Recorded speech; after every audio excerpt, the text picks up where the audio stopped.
Hi, this is Dan Smith, and this is the first of a series of recordings of my thoughts on the book Think and Grow Rich by Napoleon Hill. Truly, thoughts are things, and they are powerful things at that when they are mixed with definiteness of purpose, persistence, and a burning desire for their translation into riches or other material objects. Well, what is thought? The thought registers as a volt of electricity. That is why it is capable of being mapped by science. However, thought is more than just electricity. It actually takes space in the brain. It actually occupies mental real estate. Thought is literally a thing, and it will show up in pictures as a healthy thought that looks like a healthy leafy tree. Or, in the form of a negative thought, it will show up in a picture as a withered black tree that has no leaves. In the scriptures, Paul said to take every thought captive to obedience in Philippians 4:8.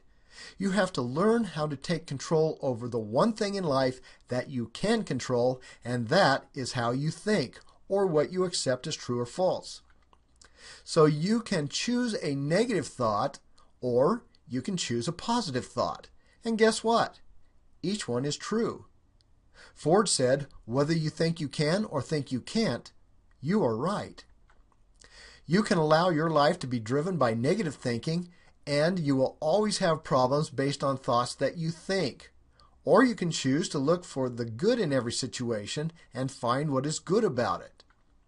It is true that whatever you focus on will enlarge in your life, much like planting a seed in the ground that will sprout and grow into a beautiful flower or something that is good to eat, such as wheat or corn. You can purposely plant good thought in your mind and get a harvest of good. In the scriptures it states, in Philippians 4:8, finally, brethren, whatsoever things are true, whatsoever things are honest, whatsoever things are just, whatsoever things are pure, whatsoever things are lovely, whatsoever things are of good report, if there be any virtue, and if there be any praise, think on these things. To have a great life and to control much of the outcome that takes place in your life, learn to control the positive intake of information that comes into your mind, and cut off as much as possible the negative intake of information. Refuse to get caught up in negative conversations and believe or cultivate thoughts of good about other people, and even in what may appear as a bad situation in life, look for the good that can come even in a tragedy. It takes some work to get to that point of seeing good in a tragic situation, but it can be found if you are willing to sit back and look at the situation in a different light. Let's say that you make a mistake on something that you're doing. How do you describe the mistake? Do you say, I failed at that one thing? Or do you identify yourself as a failure and say something like, I'm such a failure? Well, that's not true.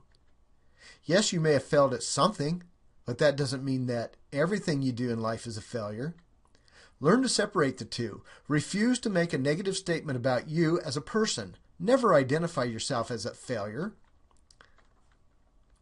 You may have failed at something, but that is just an isolated incident and does not make you a failure. You can rise above anything and go on to have super success. Never give up trying until you have succeeded. This is Dan Smith. If you liked this video and got value from it, please leave me a comment or a like and share it with your friends.